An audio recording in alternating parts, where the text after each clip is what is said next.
Sit back and relax and get ready to listen to Reddit's Let's Not Meet Creepy Encounters. This happened when I was 9 years old. I'm 25 now, and it's something I will never ever forget. It gives the hair on the back of your neck feeling, goosebumps all over my body to this day. I live in a terraced house, 4 houses combined, and my neighbors and I each have our own little patio. There's a small road 10 meters from my yard where people do their Sunday walks and so on. Only a small fence separates my yard and patio from that road.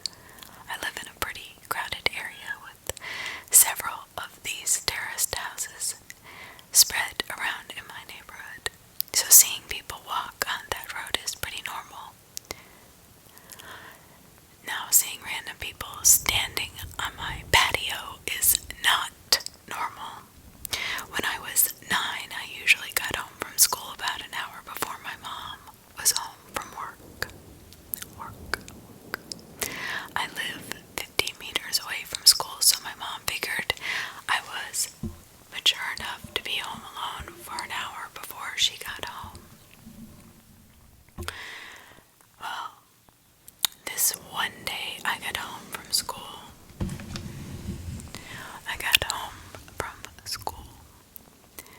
I was alone. I did my usual thing, which was to make sure I locked the front door, double-checked that the back door leading to the patio was also locked. I was 9. Being alone was a little scary, even though it was in the middle of the day and only for an hour. Well, a lot can happen in the middle of the day in an hour.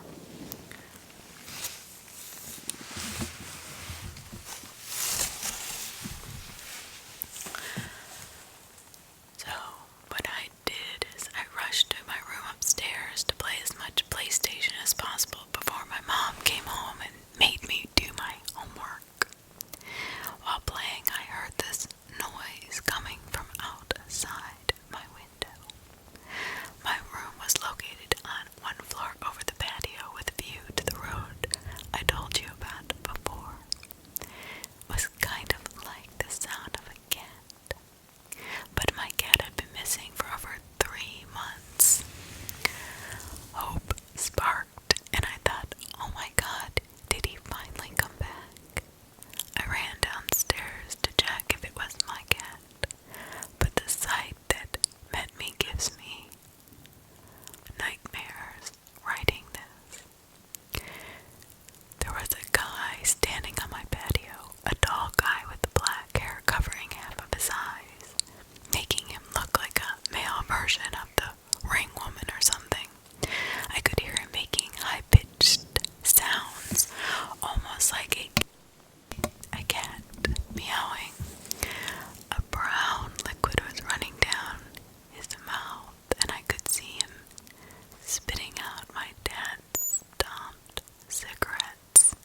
He was actually eating from the ashtray, frozen, observing what was going on in front of me.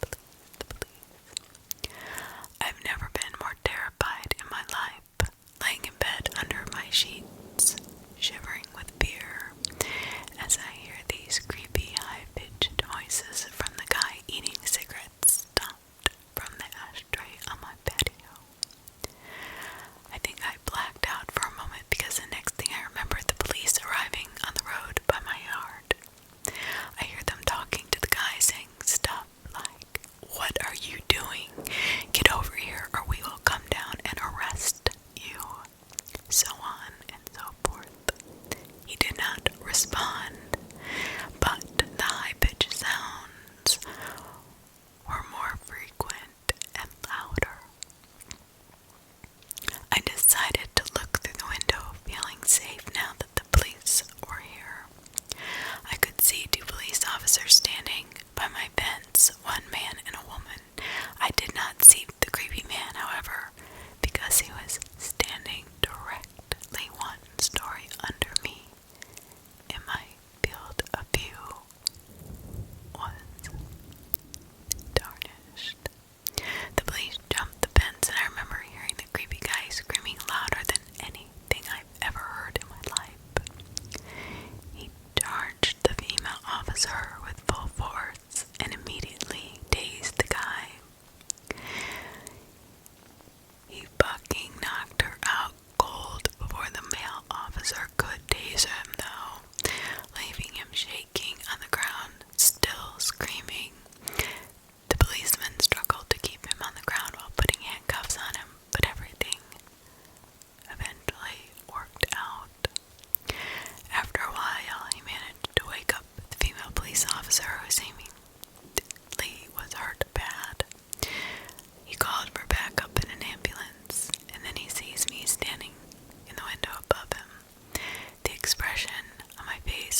out like he did to that police officer. But he didn't. He smiled. He looked at me, and he smiled. I offered him to sit down. He didn't respond. I offered him to come inside. He started laughing. We went inside. His face lit up, pure joy. He was home. It reminded him of the life he had with his mom. It almost made me cry. All of a sudden he sat down, and my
stories about Mac's tendency towards destroying my shoes and other unruly behaviors when my mom blurted out, "Do you remember that time I opened the front door and the cops and Max ran inside to the kitchen and started tearing open the big bag of dog food we had?" This really caught me by surprise because in all the years I lived in that house, we never once called the police. Gun owner family in a quiet rural West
We do not have a physical map of the city. Our roaming services on our phones were not working correctly, and the teachers knew about it. So this is what happened. 90% of the students got lost. I got lost with my best friend because we went in complete opposite directions. We were both confused about the directions we were given. Walking along the pavement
disappear quickly, quickly, quickly.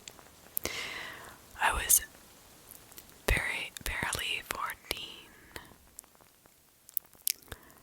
and the trip was a month after my 14th birthday. I am from Poland.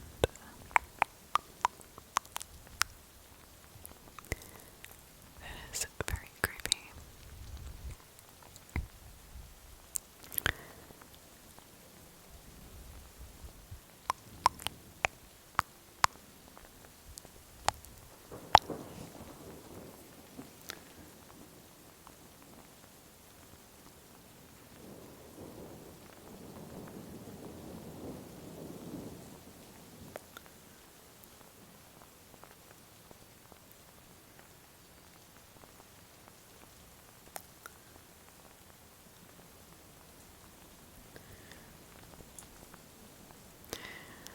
So I was talking to a guy on a dating site, and he shows up at my job. And this is the kind of stories that really creep me out. It happened about 9 years ago, and sometimes it pops up into my mind. I was on an adult dating site, one of the fetish types. I know, don't judge me. I was just looking for some fun. Well, stupidly, I gave out more information than I should have. I was chatting with the guy. He had asked me at some point what I did for work. At the time, I was working at McDonald's, and I told him this. Then he asked which one. I stupidly told him which one it was. We chatted off and on.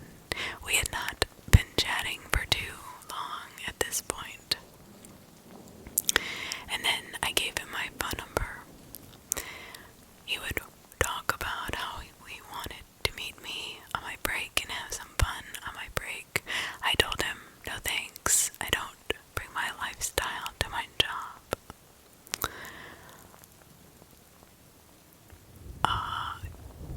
It was like, I checked my messages just before I was due to clock out of work. Luckily, I did. He mentioned that he was at my job and told me that he ordered what he ordered while he was there.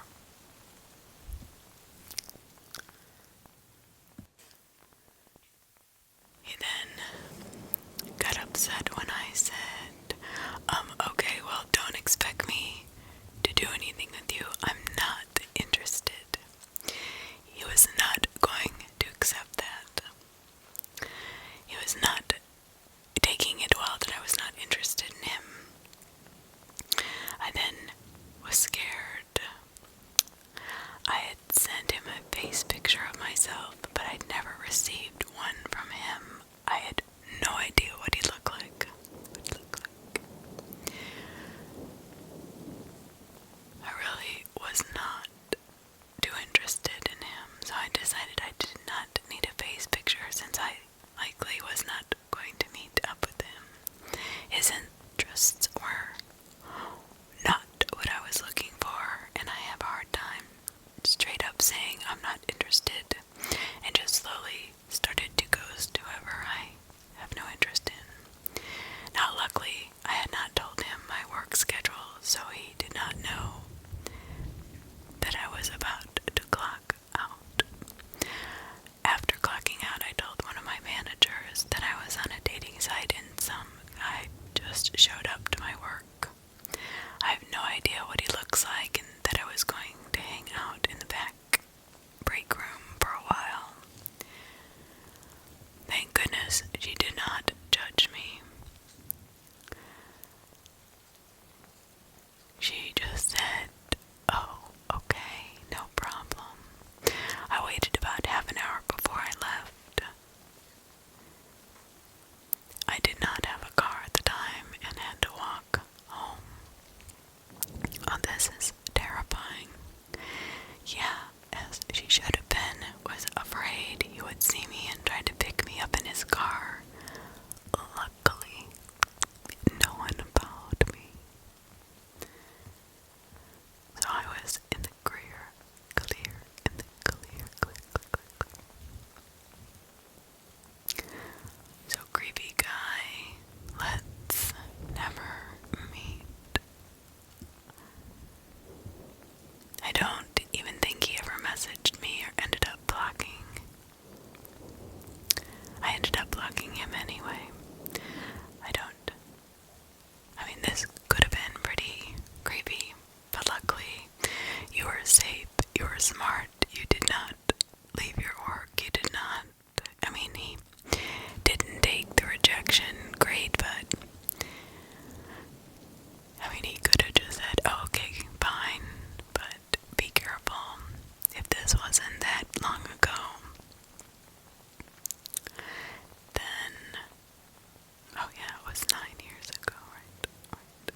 this happened about a month ago. I had a really good PC, but I needed a new laptop for editing in school. A friend and I go to a Facebook marketplace to see what laptops are selling for. It was a gaming laptop for $854.34. Well, in our country, $8 in US dollars. And my friend texted the guy just to see what would happen. Well, that's really cheap, I think, even in any country for a gaming laptop. Let's see. Here's the full conversation. I will translate it because it is in Serbian. Hello. The guy says, hello. You're selling a laptop. I say, you're selling a laptop for $8. This person says, yeah. Me and my friend, just to see what would happen, we wanted to buy it. Can I buy?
excitement.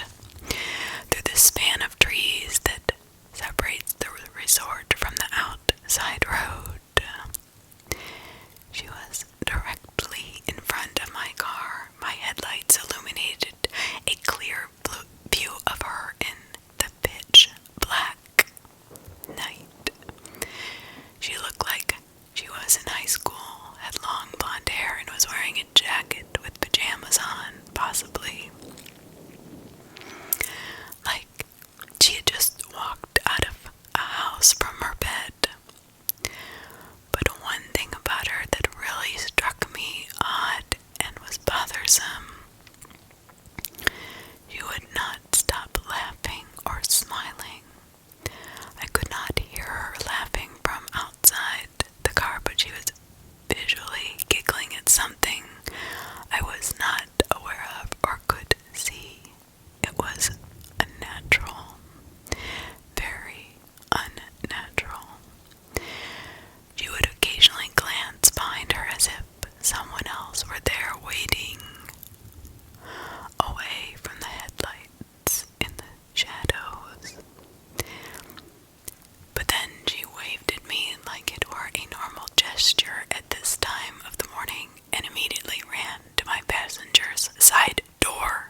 was giggling and laughing, but why get into her car like that so violently? I don't know. Somebody says 100% fentanyl and heroin, but they do not make them insane, just rude and mean. I would definitely be more inclined to go with mushrooms or LSD. I don't know.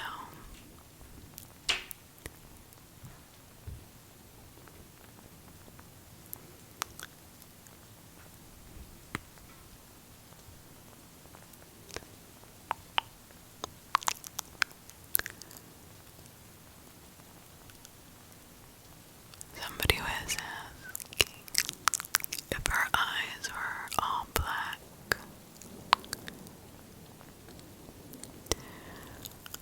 My older brother, now this is terrifying, walked in his sleep. Honestly, you could be describing some of the shit that terrified me as a kid. His car keys are kept in a small gun safe. His first wife caught him trying to start the car completely asleep. The front door has a deadbolt above his head for night. He talked to people who weren't there many times. It scared the shit out of me. Oh my god, that would scare me. That would be truly, truly terrifying to me. If my husband literally was starting to sleep, starting the car in his sleep and sleepwalking like that and talking to people who are not there, I would be freaked out.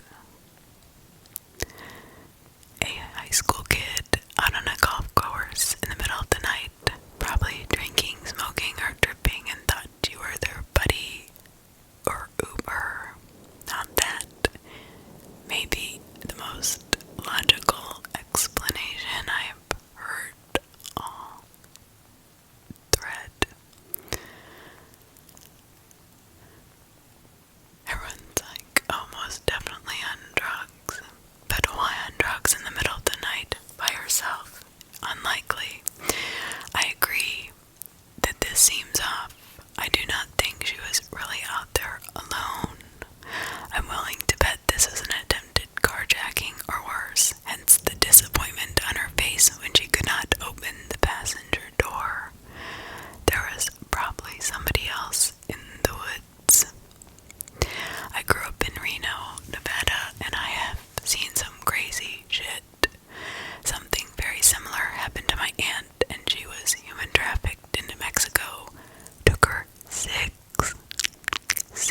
years to escape. 6 years of human trafficking. Oh my gosh. She's lucky she got out. Wow. Glad you were able to lock the doors in time.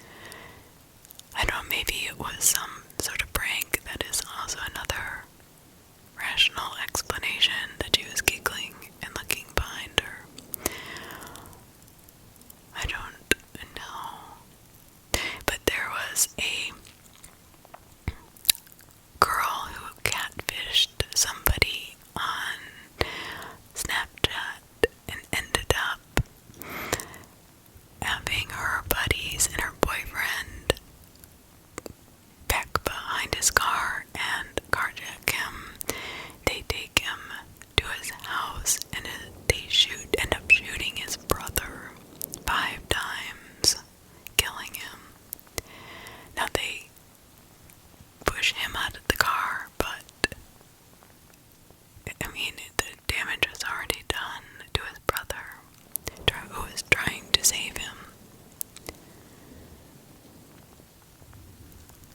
There are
don't even say it. I already know.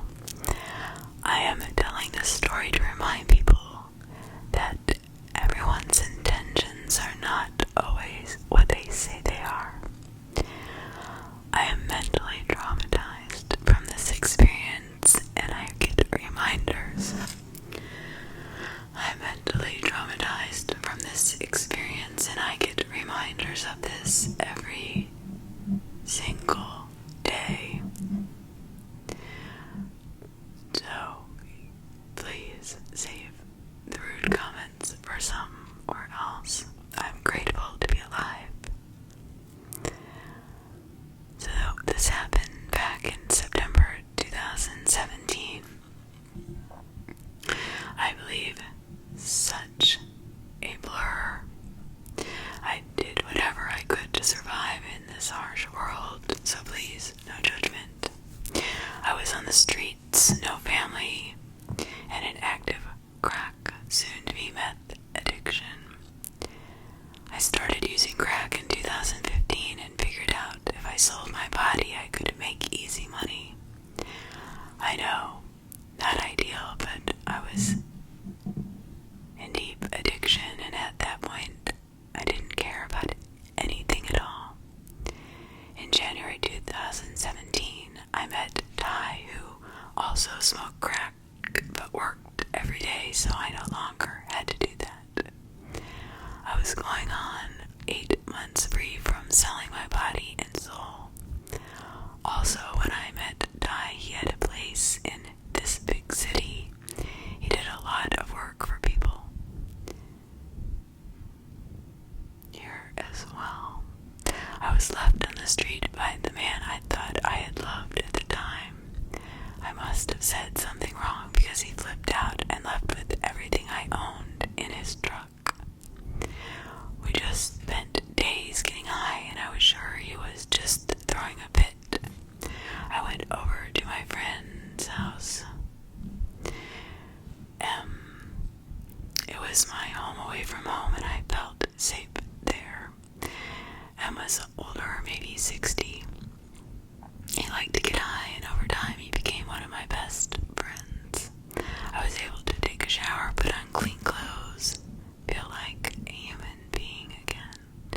When I was all done, I remember sitting on the couch with disbelief that Ty just up and left me. I started crying and wishing things had been different, while Em held me and comforted me. I knew deep down that I needed a fresh start to depend on myself and live a happy life. Across the street from Em's house was a hometown bar where rappers and musicians would perform, and on that particular night, the bar had been filled with people from the bigger city about a half an hour away. So let me explain where I come from. Isn't really a place for addicts to go and clean up.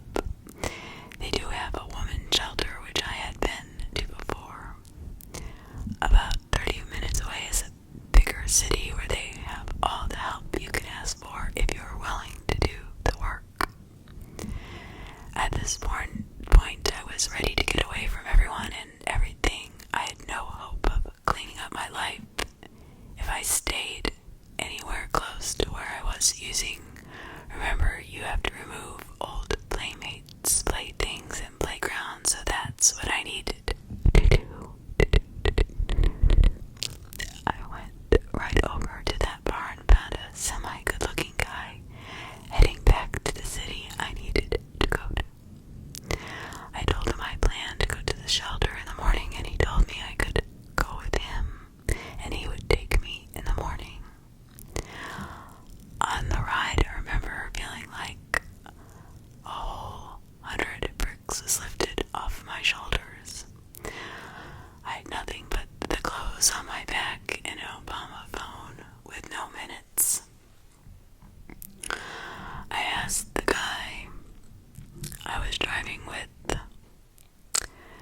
house. We smoked a blunt, and I don't remember anything after that. I woke up on the floor of a clean room. I mean, clean. There was nothing in it. It smelled like paint. As I looked around, I realized that this was the place the dude was talking about moving into and renting. I got up and he took me to get coffee right over to the shelter. I was freaking terrified of what I was walking into. I had no idea what to expect. All I knew was I needed to better my life, and I needed to do it now before it was too late. As we drove into downtown, I got a little nervous because I knew downtown was full of crime and drug dealers. Big buildings and confusing signs, tons of people and traffic. I then realized I was going to have to work really hard to get my life back.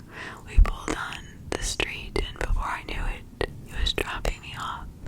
There I was, standing in this big, beautiful, clean lobby, just feeling lost and broken. I had been with Ty for almost 7 months, and this time was the first time he left me like this. I was really hurt.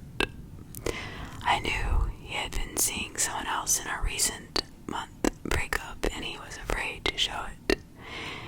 It smelled like lime with the spotless white walls. I walked up to the desk, and I was asked if I was homeless. Yes, I said. She didn't even ask any questions. She looked at me with the sad eyes and said, "Okay, hon, let's get you set up.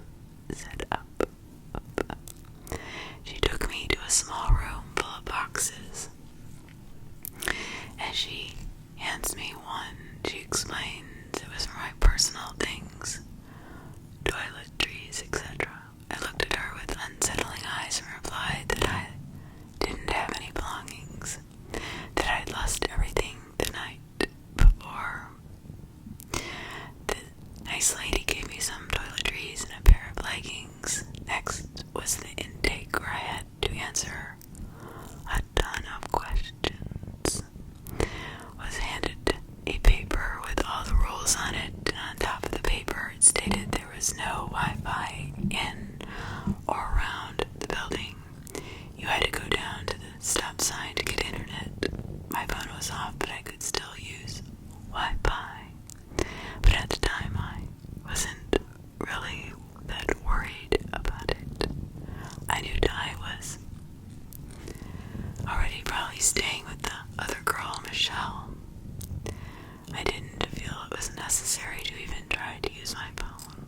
I decided to cut off everyone and be different.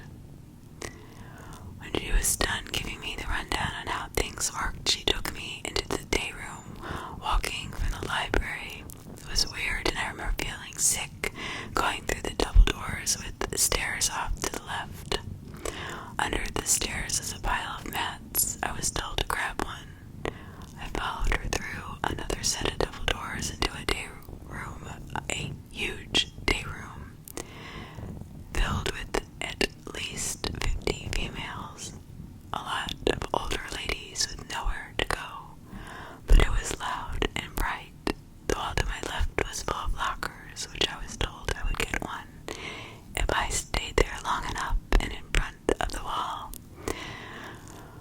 was about 10 to 15 round tables set up where most of the girls were sitting, playing cards, coloring, and talking. On the other side of the room was the shower, bathroom, and a small TV that sat on a cart with wheels. Next to the cart was an end table that had an electrical strip full of chargers and phones. In the far back right corner was a door that led outside to go smoke. It was nice there. Picnic tables and lawn chairs set up with a huge fenced-in yard for the kids to play in.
leave, but you had to get up.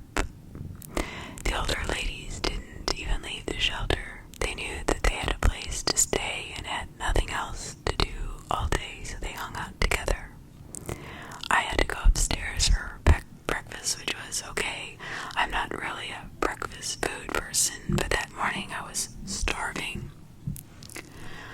I had the whole deal: eggs, bacon, milk. After breakfast, I went down to smoke, and I noticed this tiny black girl with cornrows in her hair and some cards in her back pocket. I had been playing cards since I was a kid. My dad taught me a few games. I played with friends, and I had also done some time in jail in the past.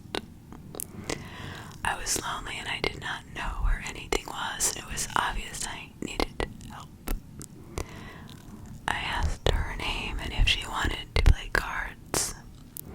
After 2 games, we had a connection. She was cool and she liked me, so hey, I was okay with that. I can be awkward around new people, and females tend not to like me. I find it hard to make friends from time to time. She asked after we were done playing a few more games if I wanted to go to McDonald's. Sure, I said. I needed to learn the area anyway. On the walk there, as we were talking, something caught my eye, so I looked up, and there he fucking was, Ty, with all my belongings in his truck. He drives right by us. I desperately tried to call out for him, but he ignored me every time. I guess he was done with me for good. Crushed me right then and there. I wanted to fall to the ground and sink until he disappeared. I was so angry that he was just looking for a reason to leave me, since the month before we broke up, I'd stayed with my dad for a while. He started seeing this Michelle girl. I was absolutely devastated. We continued our walk as my feelings were silent and broken. That night was easier because I was exhausted from not having any sleep and feeling done. I slept like a baby, to be honest. The next day, Mish, that was her name, wanted to show me the space she goes to get a good free lunch. The only thing was, it was a church, and we had to sit through a 30-minute sermon. Fine with me. Anything for good food. We were standing outside waiting on the church to open their doors, and this blacked-out Mercedes-Benz with a trailer hauling a badass Harley pulled up, parked in front of the church. I then heard my mouth say, "Damn, that's a nice fucking setup." I looked at Mish, and they looked back at the Harley. That's when I saw him. I specifically remember everyone knowing who he was. Will is what they called him. I remember getting excited to meet new people and be part of a new community. Everybody was really nice going into the church. A guy at the door walking in gave us a pamphlet of meal times and services offered. I followed Mish to one of the back pews and slid in behind her. The church was beautiful. Many colors and a choir that sang in a low, almost quiet tone as people around us took their seats. I froze when the guy came in. Will sat next to me. I looked at Mish and then quickly noticed his gold watch. It could have been fake, but it almost looked like a Rolex. He was an older black gentleman, talked real smooth when he introduced himself, his hand out. I was shocked he wanted to shake my hand. No one in my life has ever done that. I shook his hand, and they were creamy, like he takes very good care of his hands and obviously does not work a physically demanding job. He was dressed incredibly nice and had his pimp hat on like a fedora. It even had a feather in it. His cologne was strong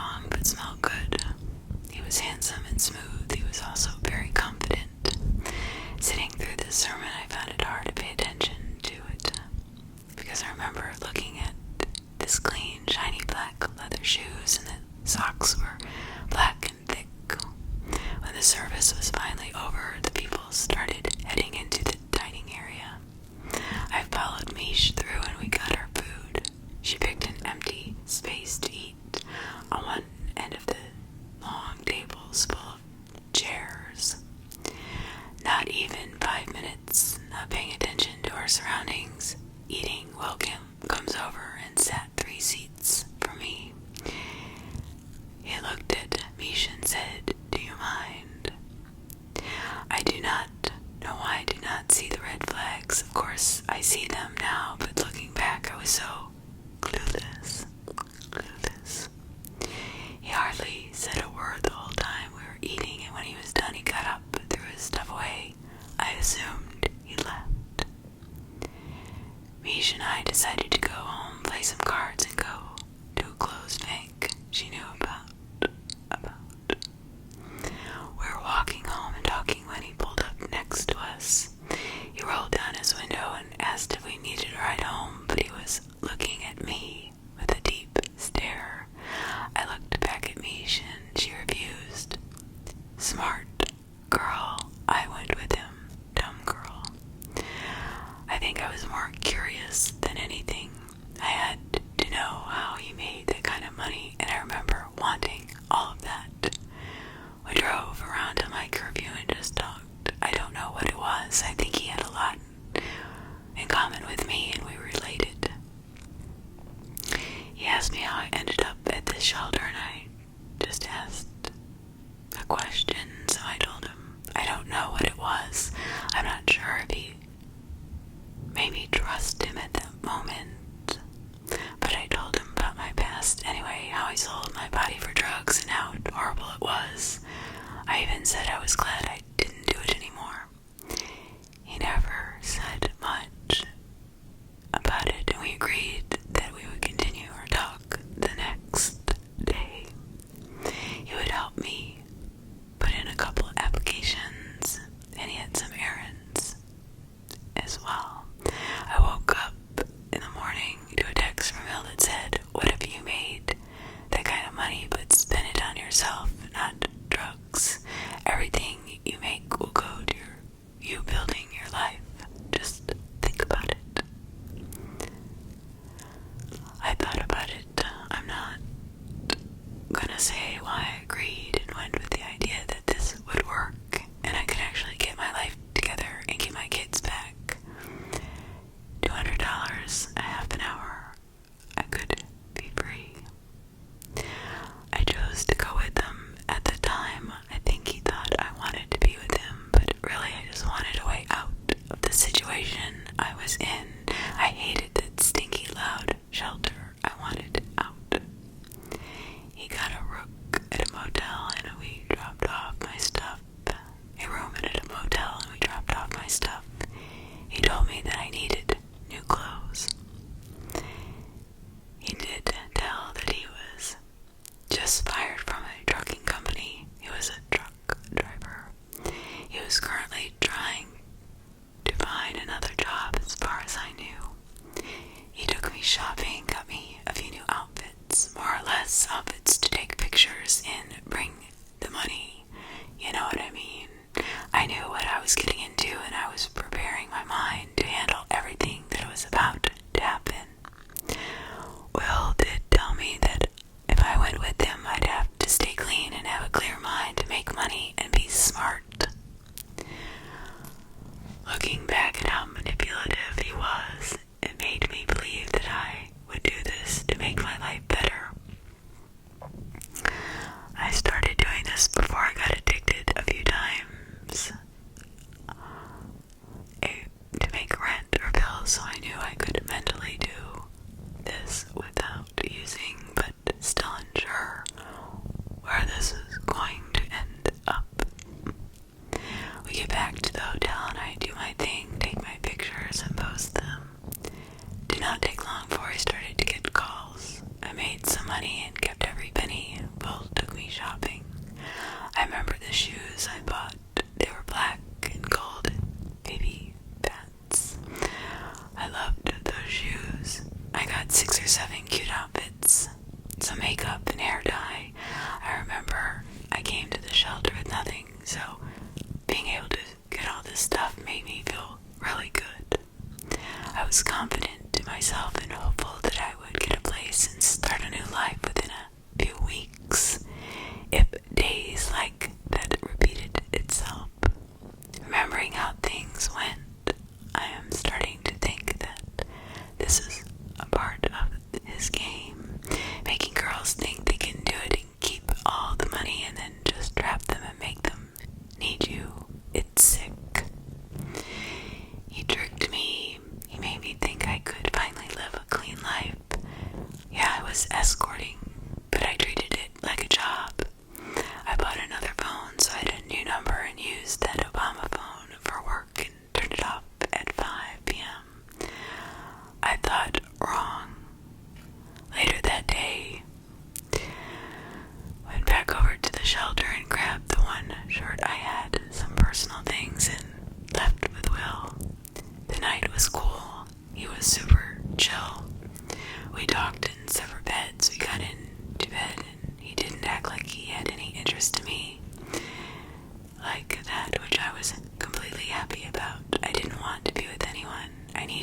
happy I was in a comfortable bed watching TV, freshly showered with money in my pocket. I had the best night's sleep. I woke up to breakfast in time to get up. I get myself together. He got up early and got us breakfast coffee. He ate with me and then he left. Said he would be back in a couple of hours, take my time and do what I gotta do. So I just did that. While he was gone, I dyed my hair, cut my hair in the works. Not too long after that I was done and waited for him. The door opens and a female walks in. She's pale and has a beautiful face, long, pretty blonde hair that ran down her shoulders. She was super petite, way too skinny, pretty big blue eyes and had dark circles under them. It looked like she'd been crying, and she was carrying a black trash bag that contained all her possessions. Will walked in behind her and introduced her as Anna, and she needs some help too. He instructed me to get her together, get her pretty and take some pictures, post them. He then told her to go out and take a shower, asked to talk to me outside. We went outside the door, and as I was shutting it, his voice got really stern and said, "I see you have not made any money yet. Why the hell is that?" I tried to explain that Sundays were the slowest days and I would be lucky to make any money today. Before I could finish, he cut me off and said, "I don't give up. You need to make some money. What do you think this hotel pays for itself? I will pay for it tonight, but from now on you pay half of all expenses. Now go make some money." I couldn't even believe he had talked to me like this. I'd never seen him so mad, and his voice scared the hell out of me. I looked at him when he cut me off. I could see him get really angry. His eyes got wide and white, just disappeared. They became completely black. I was scared, but I did what he said. He then left me alone with her while he went out and got food, and whatever he did, he did. When Anna got out the shower, her skin was more exposed as she walked out of the bathroom in a small towel. I knew she was addicted to IV use. I assumed heroin. She confirmed it after I asked her if she was going to be a problem not doing drugs, because that was his role for me. Why wouldn't it be a role for other girls? After my kid's father passed away from an overdose, I did not like to surround myself with girls I knew I could get close to, try to help, and something happened. So I cut off that when I was told, like, "Okay, no, girl, I'm sorry, you're gonna have to make some calls before you can stay here."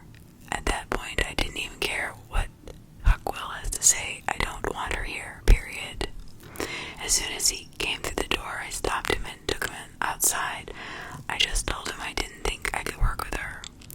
I didn't want to be around a heroin addict or any kind of addict at that. He did make her pack her bathroom and clothes up and took her home. I think he was trying to please me for some reason, looking back. Well, and I then took a ride to Main Street, where all the girls walk and work. Really weird. I remembered how I said he knew everyone at the church. He knew all those girls, business owners, police officers, and other men who drove drug dealer cars. I don't know why I did not just run then. I'll never, ever know. About an hour or two of driving around talking to a bunch of different girls, this random ass girl jumps in the car. Was crazy. They had known each other for years, I guess, and she had been looking for him, wanted to make some money. She was quite a bit older than me, really pretty. She had long, thick, curly, jet black hair. I didn't get a look at her until we got back to the hotel. Will told me he wanted to get a few girls together and make some big bucks.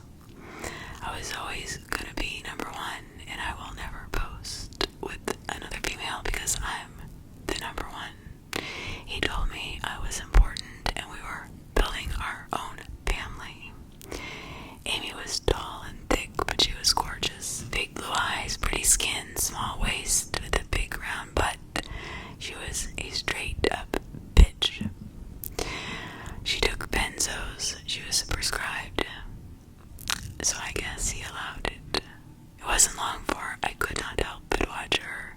She was popular, and then at night she would be falling out and nodding off. It drove me crazy.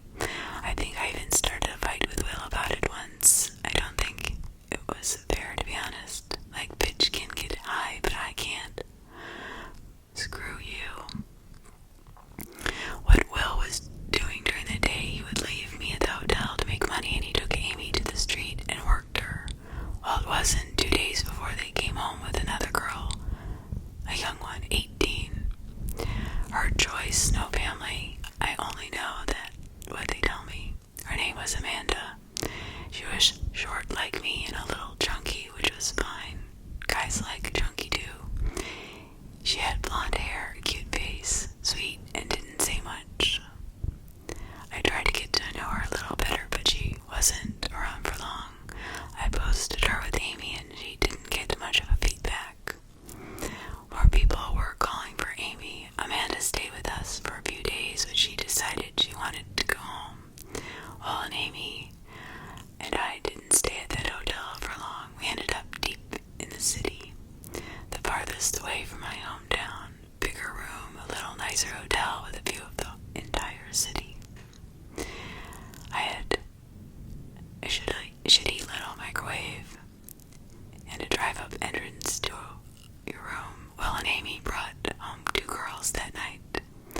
I do not remember them much because I was not involved with them.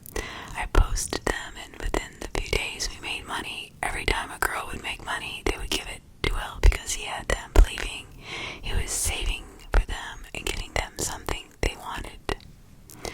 I continued to make money on my own. I also gave him money. I got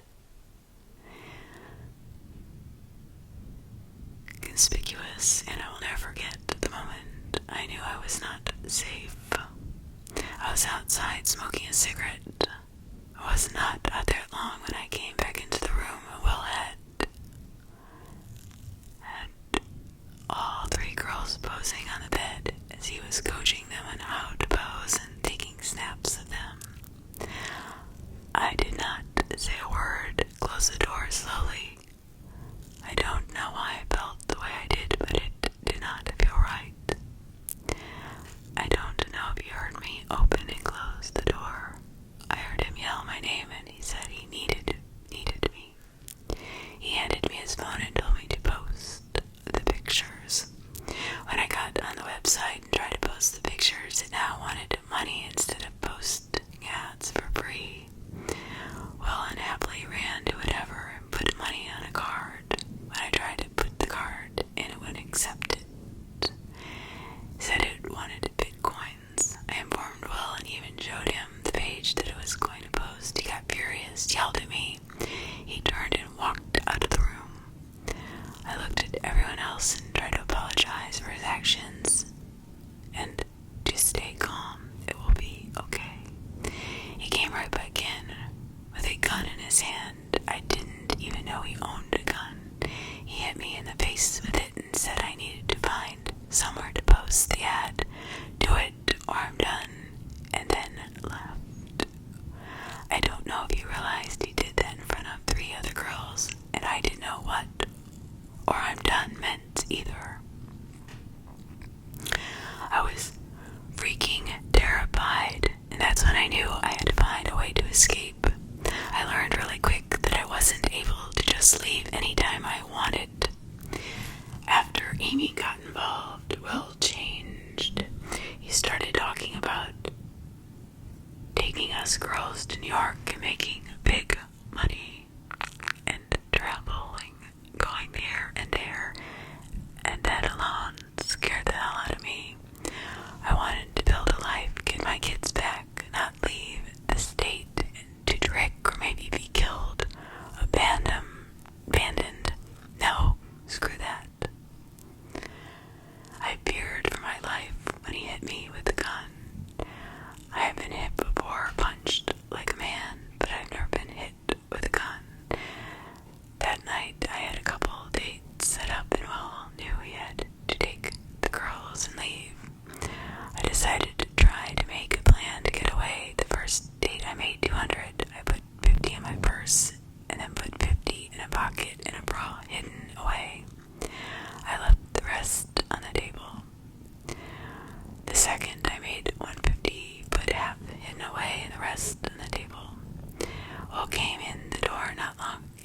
was finished, grabbed the money off the table, my purse sitting right there, and I didn't see him do it, but he took that money out of my purse and said he had to do something and left again. That is when I made my escape. I made 100 calls before I finally reached someone who was willing to help me. He had a friend come pick me up and bring me to his house. I will never forget the feeling I had when I was running out to the car with a trash bag full of stuff I had collected in the past 3 weeks. 3 weeks. I was scared to death that he would come pulling in and see me. That feeling didn't leave me until we hit the highway. I'm telling you this story because I never was able to get through telling it. I couldn't help to think where I would be if I stayed, and if I would even be alive. So let's never meet again.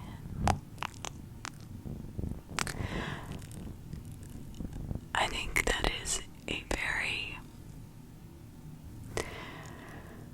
heartwarming story. I mean, it was real, and it was a person that had children, that had feelings, that wanted her life back so bad that she got clean from drugs but kept on selling her body just so she could make the money to get out. You are not dumb, you are desperate. There is a big difference. I am thankful that you got away and your mind was in the right place. You knew that you wanted and what you wanted to get away. That's what you wanted to do, and you did it. There is no duh or any of that coming for me, that's for sure. There's only congratulations, and I'm proud of you, because that's probably I don't know, I've never done that, but I can imagine that is probably the hardest thing to do when you are terrified in an abusive situation and you are scared to death. I couldn't even imagine. So I've got only good things to say about you and that you got out. I hope you got your kids back. I was a 17-year-old. My boyfriend was 19. His brother was 16, and his friend was 20. Me and my boyfriend just bought a house and we got to hang. Sheetrock. Almost finished our bedroom, but to celebrate we wanted to go to the creek on our day off to relax and enjoy ourselves. The creek we went to was really secluded outside of the town in what we call districts. That there's never very much traffic and not many houses in the surrounding area. This creek is almost the most popular hangout spot when it gets warmer, but it's government property and open to the public.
matches or go to his camp where he had 5 gallons of hand sanitizer. But soon after he mentions going to get the hand sanitizer, he mentions that he hasn't been to the creek in a while. Lately, a year or more. But who has hand sanitizer in that large quantities stored at a camp that is not permanent or permitted since it's government property? As we continued to talk and kind of learn a little bit about each other, this man was meticulously not telling us who he was, but with anything we said he would relate to, like living on the same road as my boyfriend when he lived with his dad. But my boyfriend didn't know who he was, though. We live in a tiny, tiny, tiny town with a small population. Only after my boyfriend had mentioned it. He also said he was from the same town I grew up in, which was almost 2 hours away and very populated. So seemingly like a serial peer or trying to relate to us to gain our trust. Eventually he asked why we haven't asked him his name yet, and we decided we proceeded to not tell us anything about his name or who he was. But he claimed that we have done this all before, like we have been in the same place with him before, doing the same thing. Okay, I'm thinking math because I just this is weird. This is a weird situation and a scary one. I would have been very anxious and nervous. This does not sound right at all. He acted like we had been to the creek before, but we had not been to this creek in almost a year, and I only went one time and do not remember him. He acted like he was stuck in a time loop. He claimed that he knew us all already. I just moved to this town and don't know very many people. I stay very much to myself, so I remember a lot, if not every person I meet. What made it worse was the smiles he was giving all of us when no one else was looking. It was bone-chilling. And he knew we were kind of freaked out at him, and he would make sly comments that we didn't really pick up on. After that, we decided it was time to leave as Joe had school in the morning. As we were walking up to the bank of the river, the man whispered into Doug's ear that if we kept asking questions, we were going to find out something we didn't want to. It mentions how we were all scared of him, and he can tell. He tries to more sarcastically defend himself, seemingly make it worse, but we could sense the danger. This man persisted that we get into his truck and ride with him. When we denied he wanted us to sit on the tailgate, we denied again. He wanted to have us walk in front of the truck so we could use the headlights to see. We eventually convinced him that we would walk behind, and he said he would go walking speed to let us keep up. He then starts making my boyfriend help him jump his newer truck, 2015 or newer, that was really beat up. We finally get the truck going, and Joe at this point is shaking with me and starts getting noticeably uncomfortable when the man starts making persistent remarks about how he could get in the truck with him and ride so he didn't have to walk.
escape.